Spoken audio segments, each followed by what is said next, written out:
Dia! Bom dia, bom dia, bom dia a todos e a todas que nos acompanham aqui no perfil da Editora do Brasil, conversando sobre leitura literária. E hoje, agosto, a gente vai começar com um circuito de lançamentos de livros e é uma delícia porque a gente vai poder também conversar com os autores. Eu vou conversar hoje com a Isabela Zappa, obviamente, que tá aqui plugada. Olha aqui a Bela! Bom dia! Bom dia! Bom dia! Que dia feliz! A gente vai começar agosto, Bela, com novidades. A gente está com um monte de novidades. E eu... Isso, agosto é o mês dos lançamentos, o mês do cheirinho de livro novo, Ai, nem fala, que delícia! Que cheirinho de delícia! pacote aberto, Eu capa adoro. preta também adoro, adoro cheirinho de livro Eu novo. adoro. Eu já coloquei assim uns spoilers aqui atrás na minha estante do que vem por aí, mas hoje a gente vai conversar com alguém muito especial. Eu vou chamar antes de anunciar. E olha só, será que ele está aqui presente? Tan, tan, tan, tan. Tcharam, olha a mágica. Aê, Severino Rodrigues, querido. Tá carregando Tá. aqui, bom dia!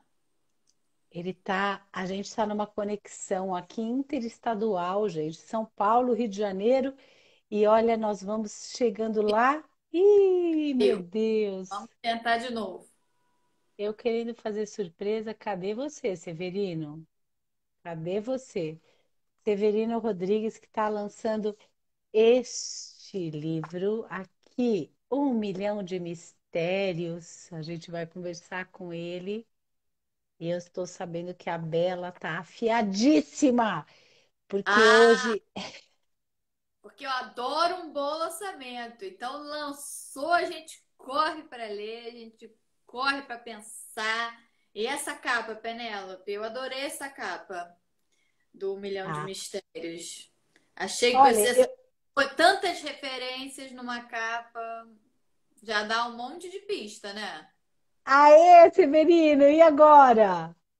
Não decepciona a gente, vai. Que a gente está aqui na maior festa e a sua conexão tá fazendo gracinha pra gente, não tá dando? Ih, tá, tá. A A gen- gente pode ir começando, daqui a pouco a gente chama ele, né, Penélope, de novo, enquanto ele não sim, consegue entrar, você, né? você falou que está empolgada com a capa. Eu me empolguei tanto com a capa que eu coloquei até esmalte colorido hoje, ó, Ah, arrasou. para combinar com a festa E essa do. capa tá bem combinando com essa sexta-feira 13, né? A gente escolheu o Pois, dia certo para o livro certo, porque essa capa tem uma cara de sexta-feira 13, gente. Essa abóbora, pois esse. é, e olha a guarda aqui, gente, que coisa mais linda. Eu adoro o objeto livro já me conquista assim. Sem eu ler a história, eu já fico apaixonada. Quando chega um livro novo e eu vejo um projeto bonito, um projeto que já convida para leitura, eu já fico feliz. Aí, quando você começa a ler, e a gente vai ter muito para conversar sobre o livro do Severino hoje, espero que com ele. Bom, olha aqui, ó, falando em sexta-feira 13. Tem umas ilustrações que são incríveis. Olha o corvo aí, esse animal tão cheio de referências na literatura, no cinema, nas artes. É impressionante, né? Como o corvo é um animal muito usado, muito simbolizado. Sim, e uma referência a um escritor que eu adoro, que é o Edgar Allan Poe, e também aqui uma abertura de capítulo em homenagem a Isabela Zappa, tá aqui, ó, a Bela e a Ah, Fera. Débora, adoro. esse capítulo eu acho que o Severino fez em homenagem à Bela, porque É. ela adora essa história e faz várias intersecções com Ó, essa história. e outra aqui que eu adoro também, ó, que apareceu aqui, o Fantasma da Ópera. Adoro essa história também. Severino, não decepcione a gente. Tem duas mulheres te esperando, uma do Rio e uma de São Paulo, e você fazendo suspense em Sexta-feira 13 com essa sua conexão, por favor.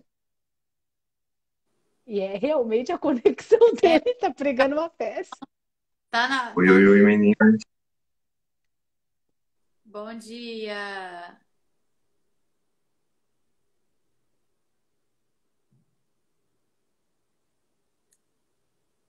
Oiê! Que suspense, Ainda não... Severino. Pronto, acho que agora foi. Ah, conseguimos. Bom dia, Severino. Bom dia. Você Só está ajeitar aqui fazendo o todo esse fone. suspense porque é coisa de Sexta-feira 13? Eita, tá vendo? Tava tudo certo até agora, tinha testado tudo. Você tá com fone de Bluetooth, né?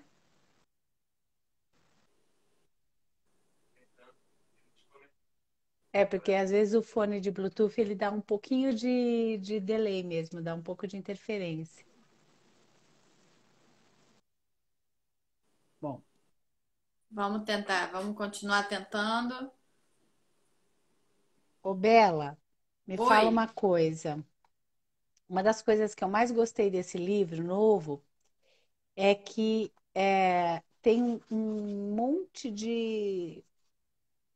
de formas de escrita dialogando dentro do livro, né? Além da narrativa do próprio romance juvenil, o Severino usou muito diálogo e ele usou também essas formas de comunicação que hoje a gente usa no cotidiano e que estão presentes no livro, representadas pelas mensagens, pelas mensagens eletrônicas e tal. Faz com que o livro se aproxime muito do cotidiano da gente, de uma forma de comunicação que a gente usa muito. Inclusive, a gente vive hoje um período em que eu acho que nunca se escreveu tanto, né? Porque a gente Verdade. se comunica mais escrevendo do que falando. Hoje em dia está mais raro, né? A gente pegar e falar, vou te ligar. As A pessoas gente se mandam avisa, a gente avisa por mensagem, né, quando vai ligar. Eu vou te ligar, mensagem. posso te ligar? Posso te ligar agora, né? E é uma coisa que era o contrário. A gente, há alguns anos, né, ou na minha adolescência mesmo, telefonar era um negócio, pá, imediato. Ah, eu quero falar imediatamente com a pessoa, eu vou telefonar. E hoje em dia não. Hoje em dia a gente se comunica muito por escrito. E eu achei super bacana o Severino colocar essas múltiplas formas de comunicação dentro de um livro e fazer com que a leitura seja permeada de cotidiano. O que Sim, você achou disso? Você eu, curtiu? eu curti muito. Eu acho que assim, a gente não tem como fazer um livro para, né, essa faixa etária, para os adolescentes, sem falar disso que é o cotidiano deles, né? Ó, o Severino tentou aí de novo. Vamos ver se a gente consegue agora. Será que agora vai? Bom Acho que dia, menino. sim. Acho que Vou agora Bom tentar ajeitar o fone. dia! Pronto, bom dia, bom dia. Agora acho que foi. foi sim. Bom Um dia, milhão de tentativas para Severino para entrar nessa Severino. live hoje. Mas vale a pena que é aqui uma explosão de 1 milhão de cores para a gente Maravilha. se deliciar nesta manhã. Bom dia, Sever... Penélope. Bom dia, Olha, Isabela. Prazer enorme a estar aqui gente conversando com vocês. a, a gente está super feliz de fazer a celebração de lançamento de mais um livro seu dessa coleção super bacana. Inclusive, eu falei para Isabela que eu até pintei a unha de colorido para poder Eita! fazer assim, sabe, com pompa. né? Na pompa que você merece. Você é um grande autor para esse público, Severino, e a gente está muito Obrigado. feliz, realmente, de celebrar um livro, inclusive que celebra a literatura, porque Um Milhão de Mistérios, além de fazer parte de uma coleção super contemporânea, que você pega temas assim muito sensíveis e conduz de uma forma muito próxima do leitor, você, em Um Milhão de Mistérios, você celebra toda a literatura, né? Você traz um monte de referências e a gente vai querer conversar e saber de você muitos detalhes sobre esse livro. Mas antes de tudo, na abertura, a gente gostaria de te dar os parabéns e agradecer por esse seu fazer literário para jovens que tem sido realmente muito marcante e que a gente com certeza sabe que entrou já para a história da literatura jovem brasileira. Muito obrigada, Obrigado. viu? E Eu que viva agradeço. aqui, ó. Um- E vou aproveitar e já contar.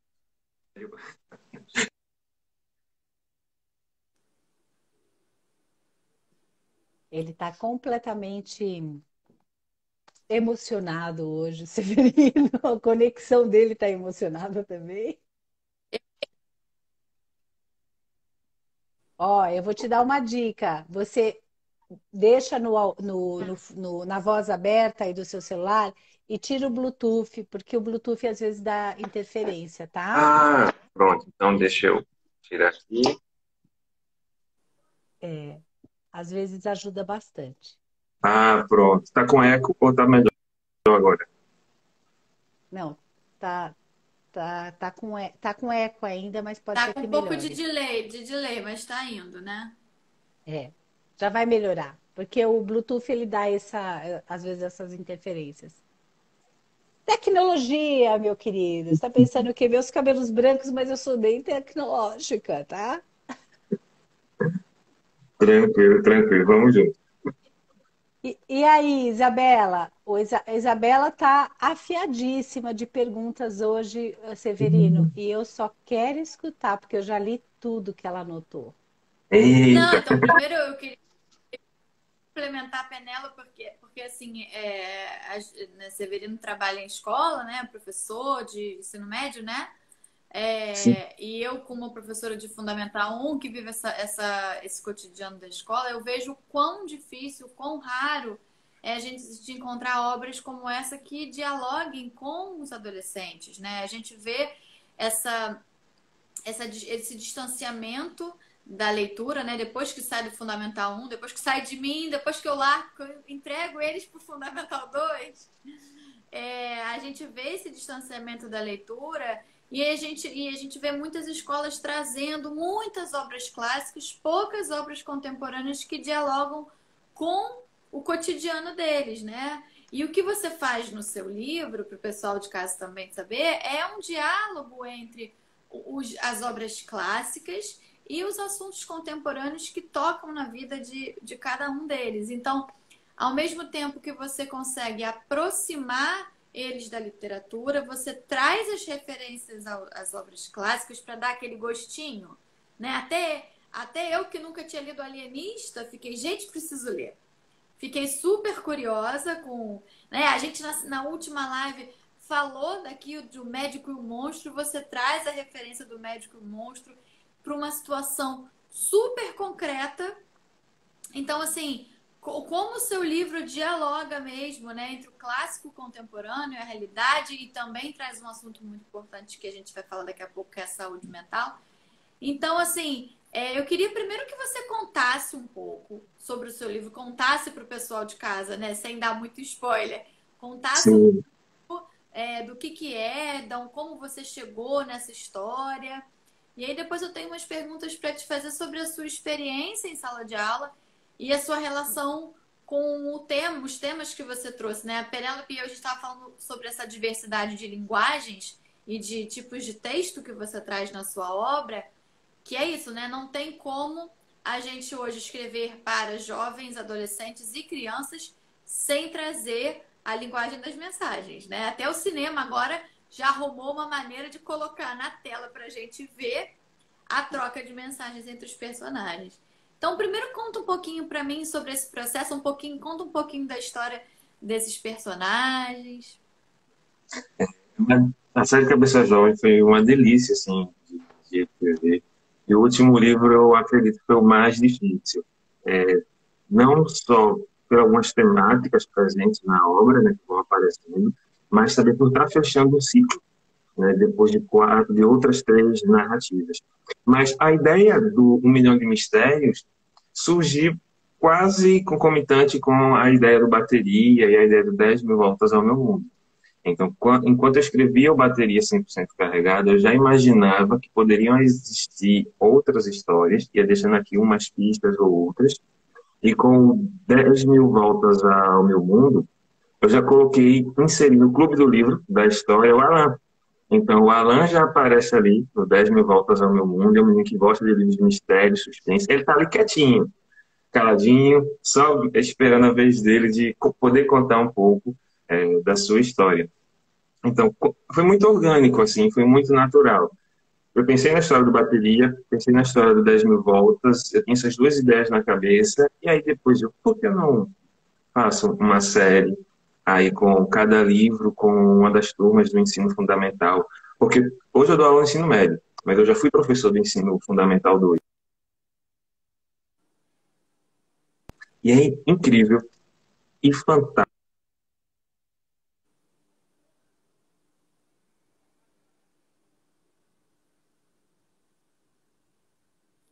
Ó, enquanto o Severino não volta. Opa, voltou. Eita, deu uma cortada. Deu Voltou? cortado. Voltou. Voltou. Você Voltou. já foi professor do Fundamental 2? Isso. Então, eu já acompanhei do sexto ao nono ano. E a gente vai vendo esses alunos crescendo. Eu acompanhei mais assim, nono, primeiro, segundo, tem gente que me acompanhou. Nono ano, primeiro ano, segundo ano, terceiro ano. E eu acho, foi muito, ao mesmo tempo que a mesma pessoa, né, o mesmo adolescente, mas os dilemas, as questões vai se intensificando, vai ampliando, vai deixando cada vez mais a infância de lado, vai chegando aí os dilemas da vida adulta. Então, eu queria trazer um pouco disso para a história por meio desses personagens. E é um livro que fala de leituras. Quando eu era adolescente e eu lia uma história e tinha uma menção a algum livro, eu corria atrás de outros para ler, para entender aquela menção. Eu lembro que eu li uma história que falava do Shakespeare, então fui atrás do Shakespeare para ler. Então eu penso, à medida que eu posso colocar algumas histórias, algumas menções no livro, inserir 1 milhão de mistérios, né, que tem a ver um pouco também com o título do livro, né, os títulos dos capítulos, é justamente incentivar, ser um primeiro passo rumo a essa leitura que dialoga tanto com a gente. Porque se não dialogar, já tinha sido esquecida, né, não continuava aí sendo obra de estudos, de análise, de pesquisas literárias. E a série Cabeça Jovem é ousada na linguagem. Isso aí, no primeiro livro eu decidi, eu vou ser ousado e vou assumir essa ousadia, vou fazer coisas aqui diferentes. Então, para a gente que trabalha, que é da universidade, da academia, a gente sabe que o pessoal tem um pé atrás, né, com essas inovações. Eu digo, não, eu vou inovar. Vai ter a tradição, talvez no modo da narrativa, mas vai ter essa questão da linguagem. Por quê? Século XIX, vários romances aí tem a carta, né, que era o modo de comunicação da época, e ninguém reclama. Alguém reclama se mandava carta? Não, ninguém reclama. Né? Reclamava do tempo que a carta demorava a chegar. E hoje a gente tem romances epistolares, né, as cartas portuguesas, que são obras ali, no Que formato de eu, carta. que eu particularmente adoro. Eu adoro a forma epistolar. É fantástico. A gente se identifica ainda mais com as histórias que estão sendo ali contadas. Então, por que não pode ter as mensagens no estilo das redes sociais? Que é a nossa comunicação de hoje em dia, não é Sim, verdade? é uma comunicação muito presente. E eu acho que combina, costura um pouco, né? Esse 1 milhão de mistérios costura todos esses elementos, né? Porque quando a gente abre um capítulo e vê o nome de um livro que a gente conhece, né? A gente vê lá, por exemplo, eu conheço o conto A Cartomante do Machado. Aí você vê a cartomante, aí quando se você conhece, ele te instiga a dizer assim, por que que ele escolheu esse conto para dar nome ao capítulo? E quem não conhece fica, será que esse tem a ver com algum livro, porque ele também faz A Bela e a Fera. Aliás, isso é muito inteligente da tua parte, porque você usou como referências de leitura muitos dos contos de fadas que estão no imaginário, assim, que se o leitor conhece pela leitura ou não, é indiferente. Ele sabe que aquilo é uma história. O Ele capítulo, sabe. por exemplo, Patinho Feio, a Branca de É, Neve, a Bela e a Fera. Então, assim, você foi muito inteligente nessa escolha, nesse sentido, porque isso dá uma pista de que outros capítulos também podem ser uma referência à literatura. E quanto às múltiplas linguagens, Severino, se o escritor hoje, que escreve hoje, não ousa, é o que você disse. Daqui 2 séculos, a gente não vai ter deixado nada de novo. A gente vai ter deixado o século XIX. E nós não somos do século XIX. Nós não não, somos. Então, essa assim, se a gente não fizer hoje, né, o papel do escritor, talvez, e da escritora, seja justamente contrariar o que está posto, né? para Acho que a poder gente tem. dialogar com o leitor, né? Porque se a gente não dialoga com o leitor, a gente não está, né? Vocês, autores, no caso, né? Se vocês não dialogarem com quem está lendo, né? Quem que a gente vai estar atingindo, né? Por que que está se escrevendo? Se o leitor não se encontra naquilo que está lendo, então eu acho muito bacana a gente tanto eu como adolescente que fui poder ler e me encontrar em questões que são universais da adolescência, quanto o adolescente de hoje poder também se encontrar no próprio cotidiano dele, né?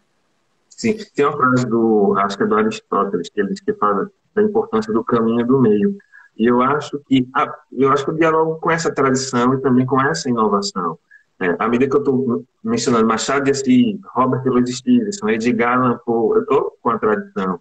A partir do momento que tem um podcast, que tem trocas de mensagem de celular, então que tem esse universo aí da adolescência, dos seus dilemas atuais, dessa sociedade muito ansiosa, muito acelerada, que coloca a gente até para escutar o áudio do WhatsApp 2 vezes mais rápido.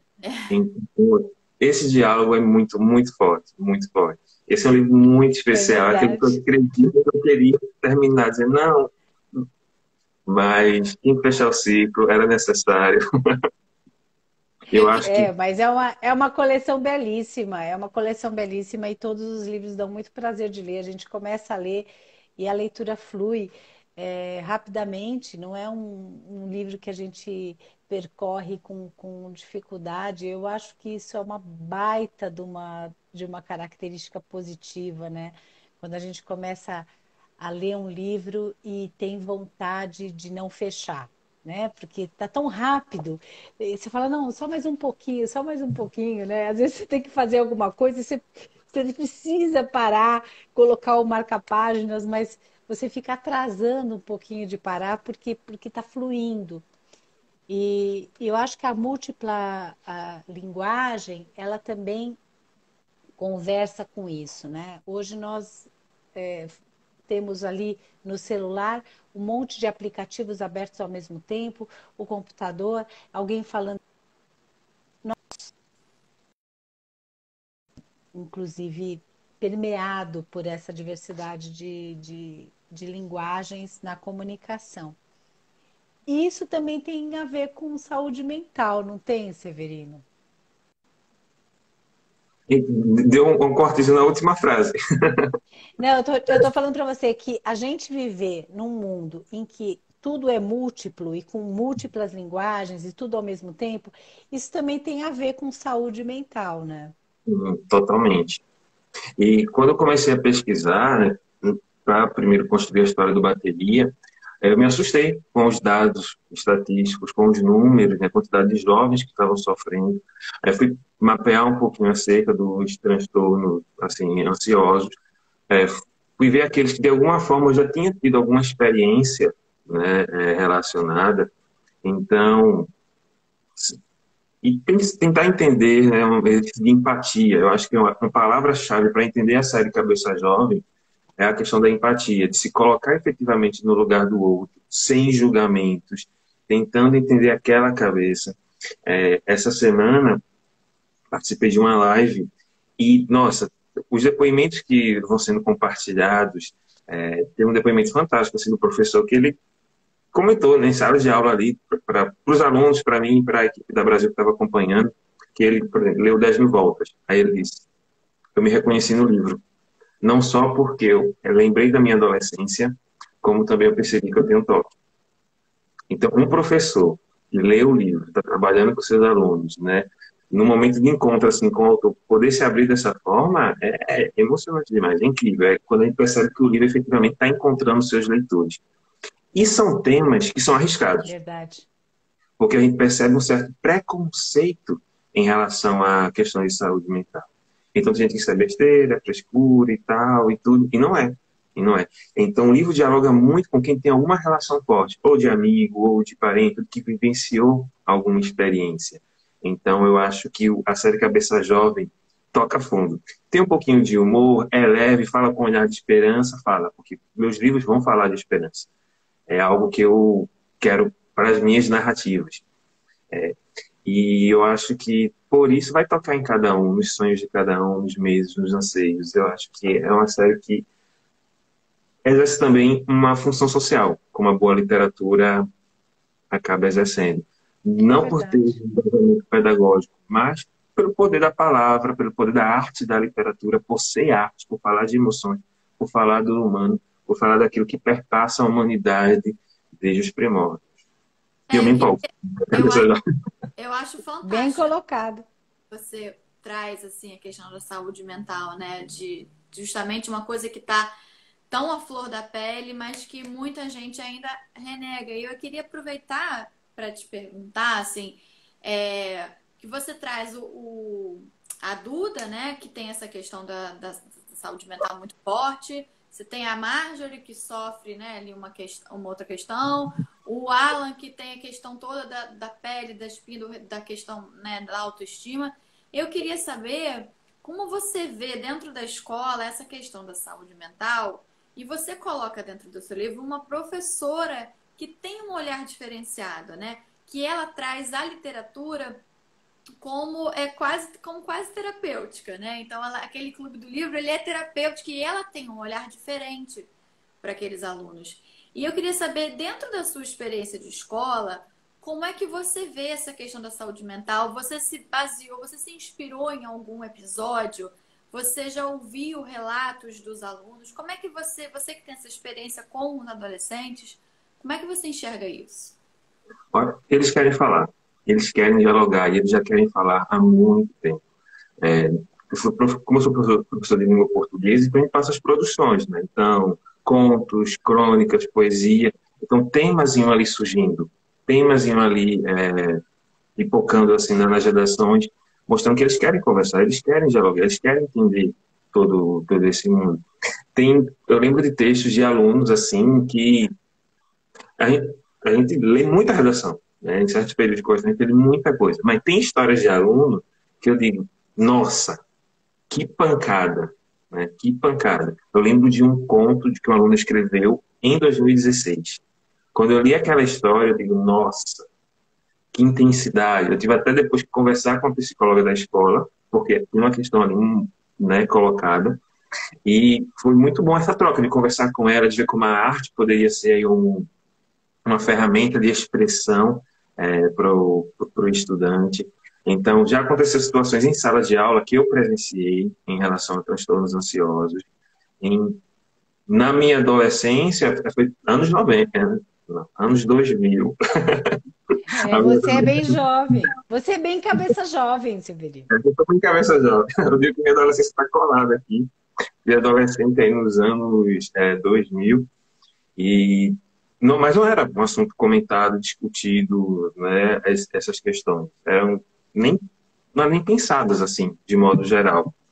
E eu acho que de 2015, 16, mais para cá, que começou a se discutir muito. Eu vi o interesse dos alunos, sempre converso com eles.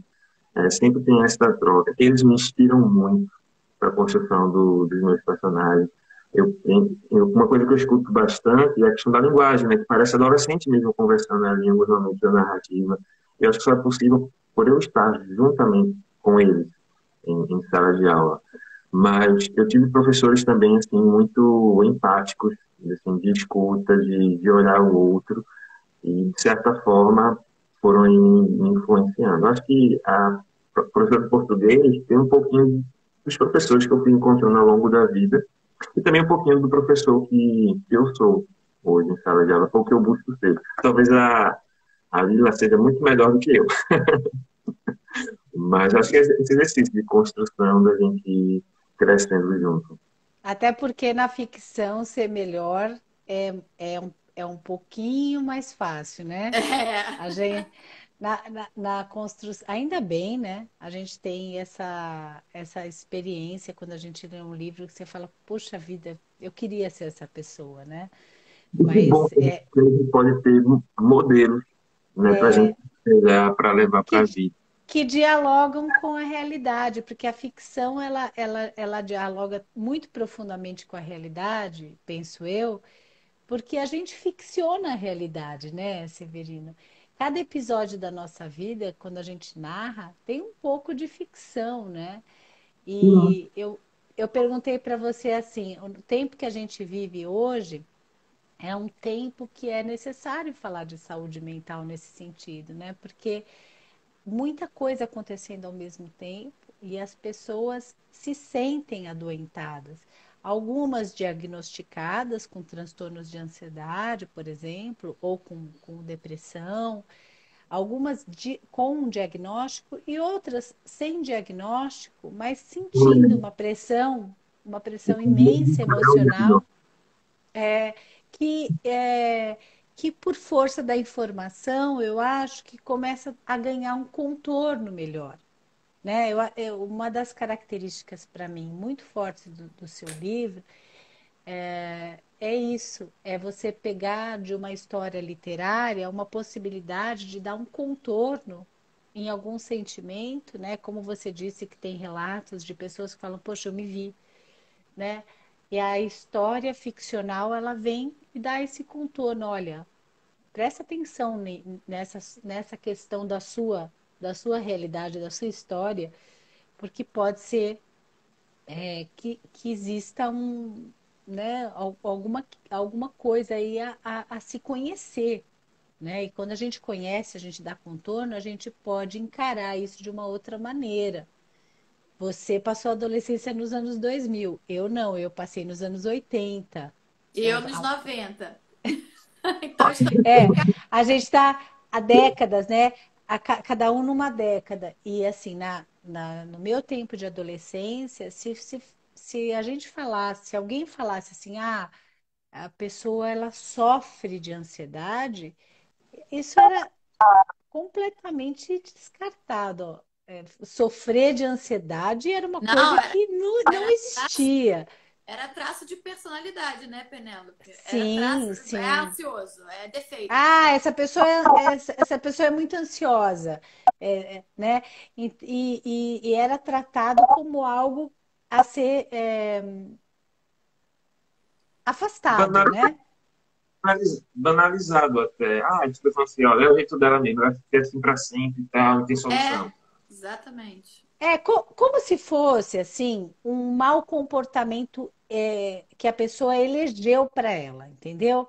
Então assim, eu sou teimoso, eu sou ansioso. Então como se fosse algo que eu elegi para ser.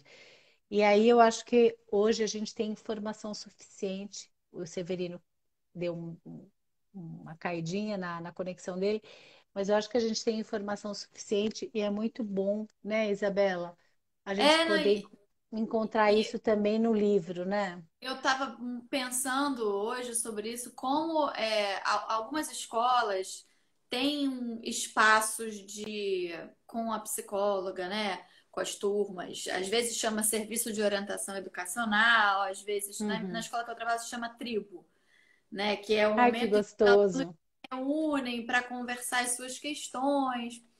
E eu fiquei pensando numa leitura compartilhada desse livro com os adolescentes, o quanto de diálogo, o quanto de questões não poderiam aparecer, o quanto de encontros, sabe, entre os alunos, de poder dizer através da literatura, através da arte, eu sou parecido com essa menina, e eu já sofri isso com É, esse menino. E aí, nesse momento em que eles estão juntos e com uma orientação de uma psicóloga, de uma psicopedagoga, eles poderem discutir sobre esses assuntos.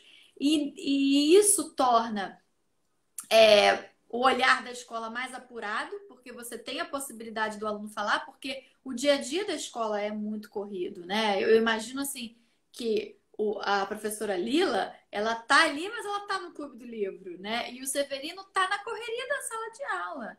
E na correria da sala de aula, muita coisa escapa. Então, se você tem um espaço para ler é uma obra verdade. que dialoga, que fala de questões que muitas vezes eles não têm tempo de falar. E eles não se sentem confortáveis de falar com o professor que avalia.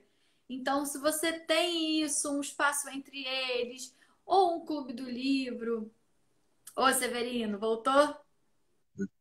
Voltei. Troquei aqui o celular. Vamos ver agora. Eu Mas, estava mas falando, continua, Bela, continua. eu estava aqui falando para a Continua. Penélope, Severino, como eu acho que seria importante e interessante a leitura do seu livro num espaço com os alunos que, eu não sei, tem escolas que chamam de SOI, de serviço educacional, tem escolas que chamam de orientação educacional, mas uma leitura compartilhada em capítulos, em que os alunos pudessem conversando, se encontrando, dizendo suas questões.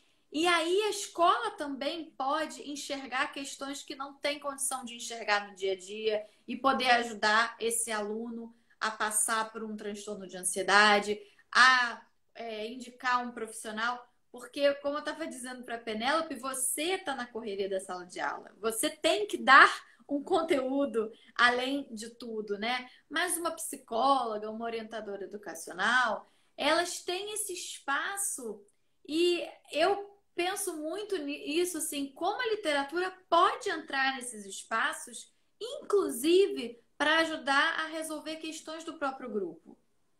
Então, Sim, Sim. né, no tempo que a gente tinha esse espaço, porque com a pandemia eu perdi esse espaço na escola, a gente, né, de estar em roda, deles se olhando e poderem falar. E eu tenho essa questão com a espinha.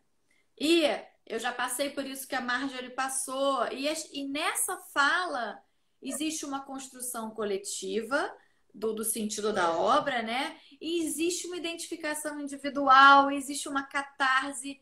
E assim, eu acho que só ajuda, né? Assim, é a muito, é elaborar. muito, é muito acertado o que você está falando, Isabela, é muito acertado. Perfeito. A gente, primeiro porque com a história, né, quando você lê, o primeiro depoimento, né, a primeira vivificação daquele sentimento tá na voz da personagem, né? Então, não expõe ninguém. Eu falo que isso é uma das características mais fortes do livro de identificação, porque o livro ele se abre literalmente, né? Ele se abre e fala: olha, eu tô aqui. Eu sou isso, eu sou bom, eu sou mal, eu sofro, eu choro.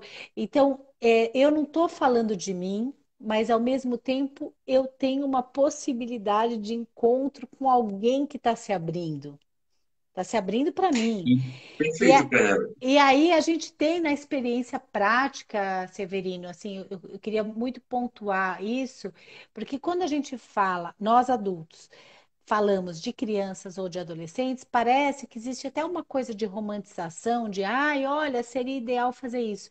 Então, eu acho importante a gente falar também da gente.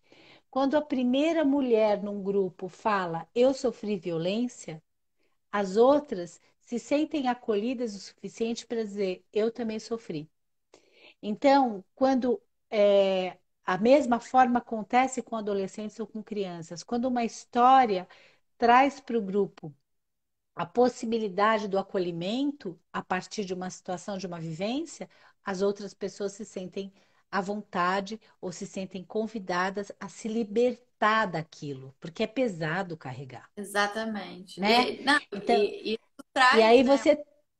a gente tem exemplos da vida adulta, né, Isabela? Exemplos da vida adulta, o quanto é libertador você falar, sim, eu quero tirar isso de mim.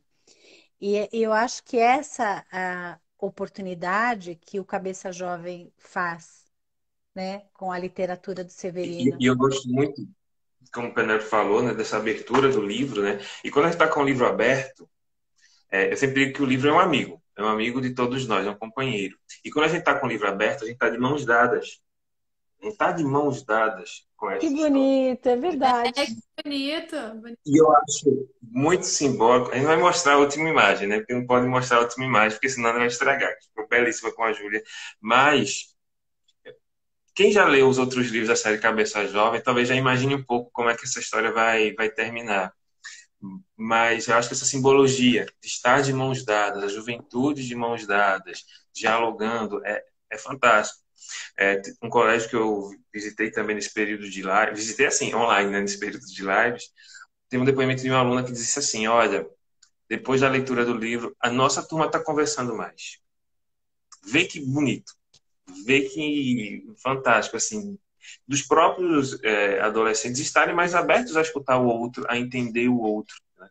Então, o livro também dá as mãos para a gente, né? A gente está de mãos dadas com ele. Né? Então, eu acho a metáfora assim, muito bonita da gente pensar nessas possibilidades de diálogo. Que ótimo.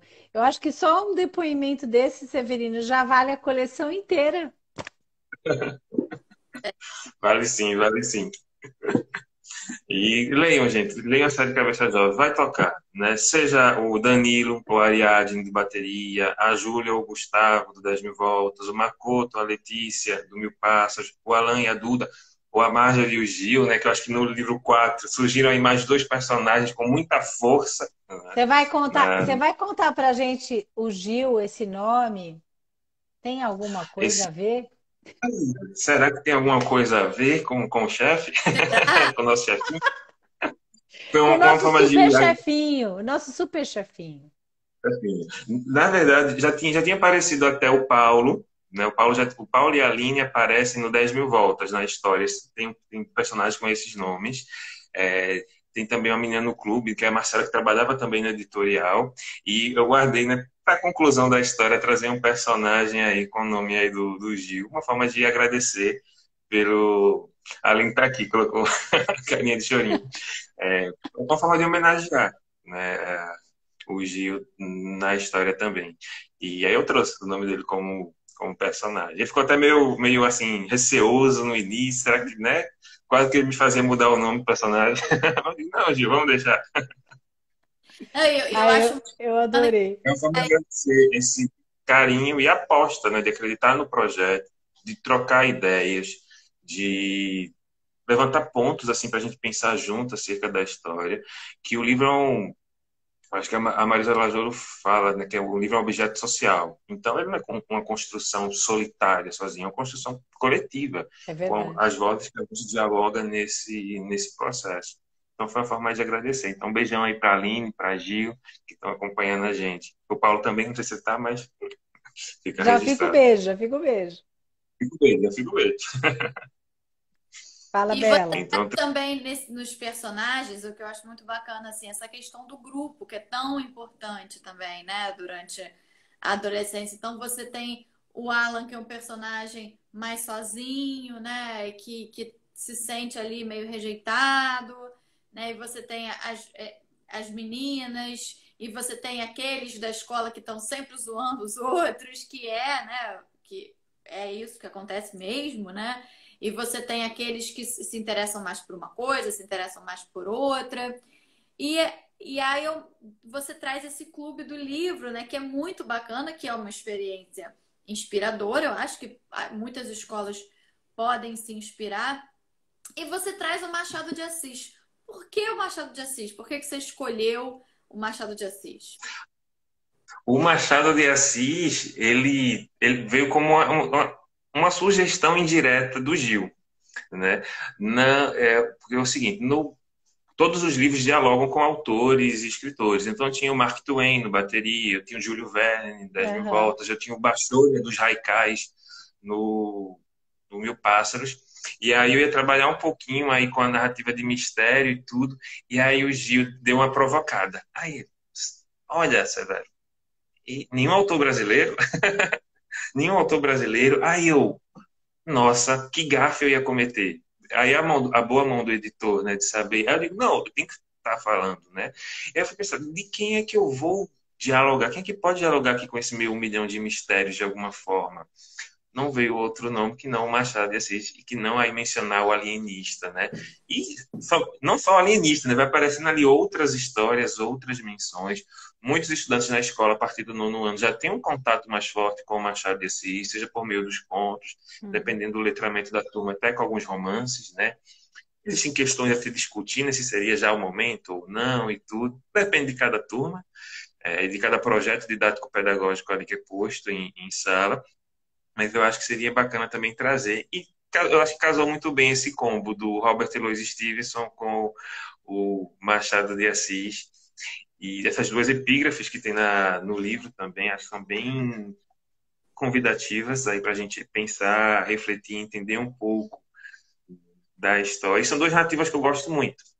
Então, a Eu gente fiquei também escreve pensando sobre que o que a gente gosta. o Ó, Machado ele é O Gil tá trabalhado. falando, o Gil tá falando que é a mão super visível do editor intrometido.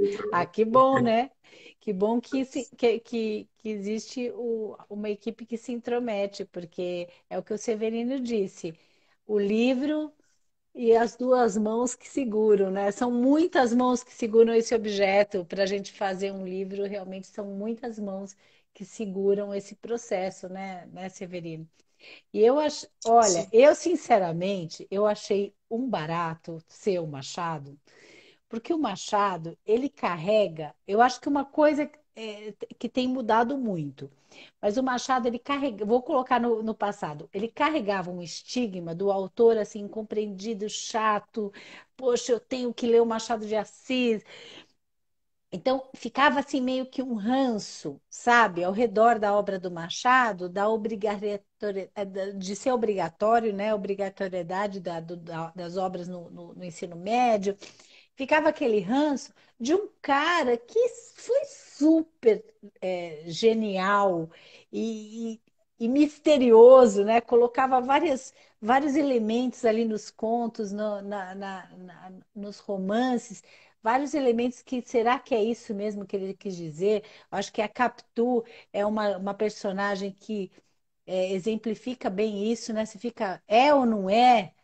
Será, né? Qual é E, o que tem por trás, né? Qual é a intenção dela? Ou será que ela faz? Será que ela não faz? Será que ele está imaginando o que ela é e ela é outra coisa? Então, assim, eu acho que o Machado de Assis ele tem essa neblina da e dúvida na obra toda, que é genial. E aí, quando você traz para o Cabeça Jovem, na forma que você faz, que dialoga, que troca mensagem e que coloca aquilo de uma forma assim, não é leve no sentido pejorativo, não. É um leve no, ó, no tá sentido aqui, assim, tá no nosso venha dia a conhecer também dia. o Machado. De É, convite, de convite. Naturalizou, né? Naturalizou. naturalizando o cara, entendeu? Sai daquele lugar do Pronto. pedestal e põe. Era isso mesmo que era a minha ideia. Até mesmo eu menciono o primeiro conto publicado pelo Machado de Assis, que é o Três Tesouros Perdidos, que ninguém quase comenta. E eu queria trazer justamente essa questão mais humana do autor, porque às vezes a gente pega o cânone, né? Eu acho que tem referência com o grego e tem a questão como uma régua, né? Uma regra a ser seguida. E muita gente já pensa, o Machado, ali da fase madura, né? Do Memórias Póstumas, do Dom Casmurro, e meio que quando alguém está começando a escrever, parece que tem uma obrigação de você já começar tão genial quanto o próprio quanto aquelas obras do Machado de Assis. Mas o Machado começou com teatro, começou com contos, começou com poesia. É uma construção o autor Machado de Assis. Então, quando os meninos ali brincam no momento de sala de aula, né, do conto, né, os Três Tesouros Perdidos, que você lê, você vai dizer, não, bacana, mas não é um Dom Casmurro, não é um Memórias O Póstumas, Quincas mas Borba. não é um Quincas Borba, mas tudo bem, tem que começar de algum lugar. E você Exatamente. começa do seu melhor, você vai amadurecendo com o tempo. Então, eu queria Aliás, trazer. aliás, Severino, um dos poemas que eu mais gosto é um poema escrito pelo Machado que se chama A Mosca Azul. Essa face de poeta do Machado é completamente afastada da academia. Todo mundo fala, não, mas como poeta era péssimo poeta. Mas esse poema em especial eu acho que é um dos poemas mais geniais que eu já li. Talvez porque o contista já se manifeste ali, né? Um poema longo que conta uma história, um poema assim, tem um tanto de fantástico e de épico, mas o contista talvez já se manifeste no poeta. Mas a gente também pensa, será E que ele, ele, todas as ele, poesias. ele brincou com Porque vários gêneros, né, de literatura. Não, não ficou um cara. Eu acho que ele não era esse cara que tentaram pintar, sabe? Eu acho que ele era muito mais irônico até na e representação da imagem também, né? Até na austero, né? representação da imagem, né? Então, às vezes existe uma busca da idealização da figura do escritor. É verdade. E Não, tem isso. Eu estou na academia e eu percebo bem isso, dessa, né? Existe uma idealização. Hoje em dia já tem muita gente já com o olhar mais aberto, que está mais pensando, mas eu tive professores na minha formação que eram extremamente tradicionais, né? Que tinham aquela régua do cânone ali para avaliar a obra. E a gente está falando de literatura. Tá? E literatura é o quê? É imaginação, é criatividade, é liberdade. Então, a crítica, a teoria, Ousadia. É, só. tem que ter ousadia, né? Tem que ter ousadia. Mas vai, Tem que Bela. ter. não, eu estou pensando que também pode ser um convite, né, para o seu livro para trabalhar o Machado de Assis, né, em sala de aula. Então, assim, se você olhar só a capa do seu livro, ela já traz muitas referências que já dão ali uma boa pesquisa, né? Então, o Corvo, né, do Edgar Allan Poe, o esqueleto ali, o crânio do Shakespeare, né, a pena. Então são a maçã da Branca de Neve, e ao mesmo tempo tem o celular.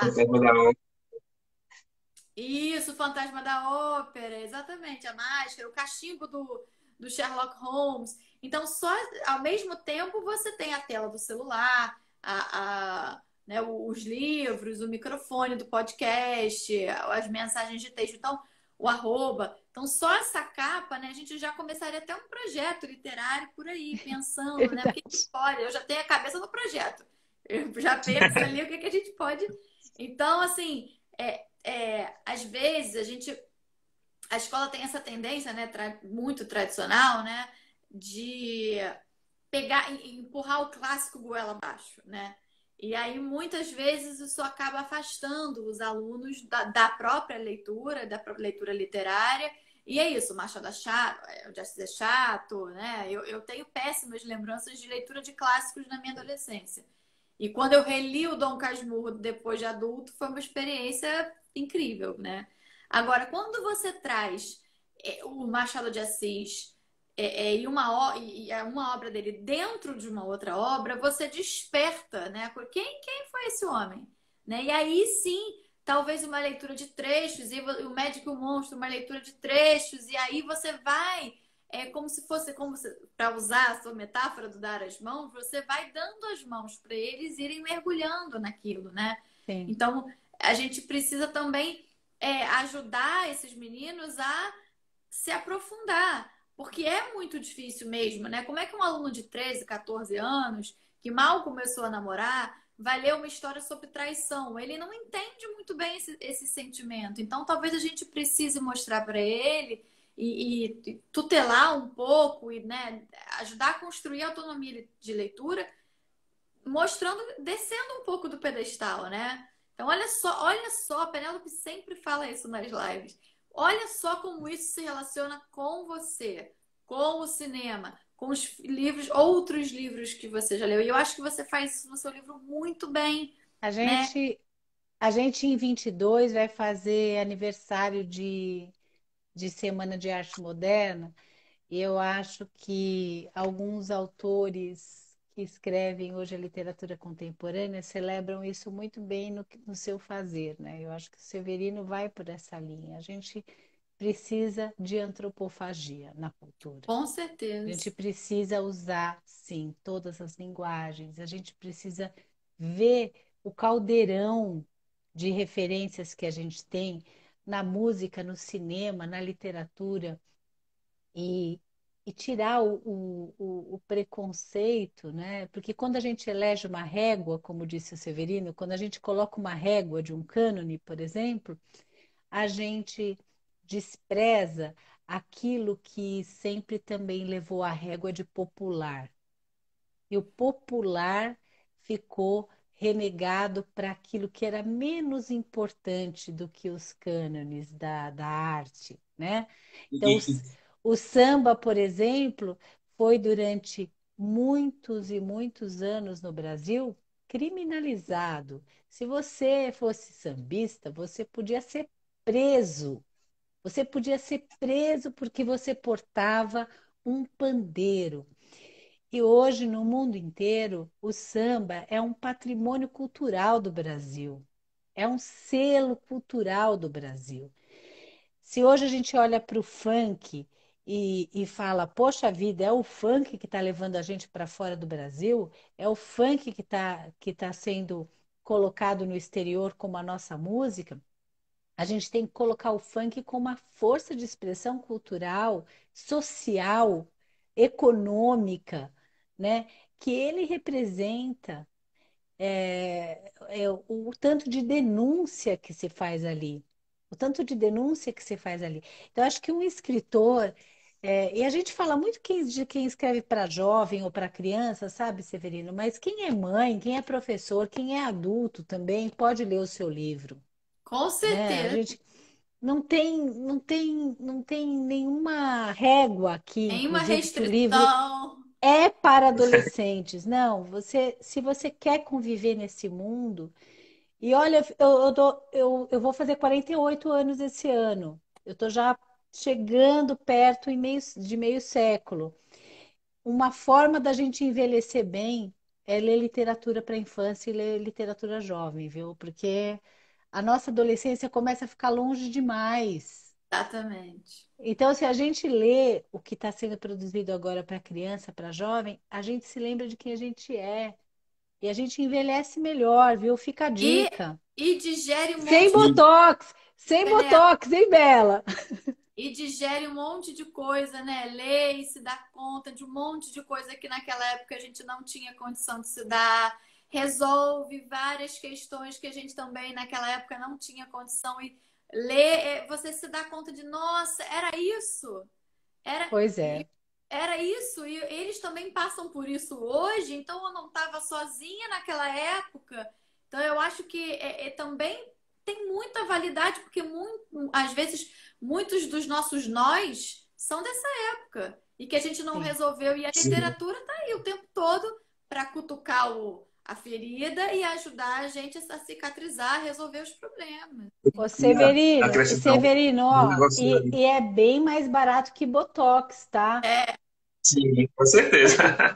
Com certeza. Eu queria até pegar um gancho aí na fala da Penélope que a Zapa colocaram agora, Gui, se a gente olhar para a história da literatura, para os romances do romantismo, até o Machado ali inicialmente da Helena, da Manhã Luva, eram histórias publicadas em jornal. É claro, a gente sabe da questão do analfabetismo da época, a gente sabe que tinha um alcance restrito, mas a partir de um momento que uma história é publicada em jornal, ela não é para um grupo pequeno, ela é para muita gente. Então, esses clássicos que hoje parecem muitas vezes fechados ali no ambiente acadêmico, na verdade eles eram para estar dialogando com o povo, com todo mundo, que a ideia inicial era justamente essa.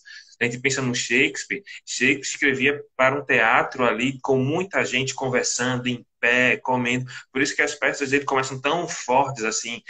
O personagem dizendo que viu um fantasma ali no castelo. Era para chamar a atenção, as pessoas pararem. Peraí, o que é que está acontecendo? Que história é essa?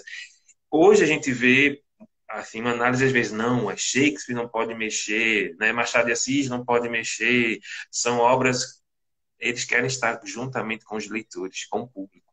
Por isso que eles chegaram até o... É isso mesmo, Severino. A Com gente tem que certeza. mexer, mexer e mexer muito. E, Mexe o e, caldeirão, e, bruxa, que hoje é sexta-feira 13. e Mexe hoje, o como é caldeirão. sexta-feira 13 e a gente tem na cultura latino-americana tanta magia, fica aqui esse convite para vocês lerem 1 Milhão de Mistérios e conhecerem a coleção inteira do Cabeça Jovem, que é escrita pelo Severino Rodrigues, esse jovem autor, que também é professor e que é um representante atualmente, junto comigo e tantos, eu acho que do que a gente considera antropofágico no nosso momento atual. Eu espero que vocês tenham curtido o papo e Já acabou? ficado com, Não, passou quando? ficado com o sabor aí desse lançamento. Machado de Assis com certeza está, ó, batendo palmas, muito feliz de ser celebrado e que ele vai ser mais lido depois de 1 Milhão de Mistérios. Com Muito certeza. obrigada, Severino. Obrigada, Isabela, Obrigado. um Um beijo, beijão aqui, tem uma gente. turminha bem legal aqui. Todo mundo que acompanhou, um beijo aí. Manda beijo, Severino. Para Coisas da Lara, a Mafê, o Gil, a Aline, todo mundo que acompanhou, o Caio. Abração aí para todo mundo. tchau. Gente, um Obrigada. beijo. Acompanhe os lançamentos aqui no perfil da Editora do Brasil, agora no segundo semestre. Eu, a Isabela Zappa e o Marcos Keller também fará os lançamentos da editora e a gente vai ter muito papo bom sobre Já estou vendo uns ali na estante da Penélope, ali já quero, quero aquele aqui, quero... os livros novos. Eu já tenho todos. Eu Um também. beijo. Tchau. Beijão, beijão. Tchau. Obrigado.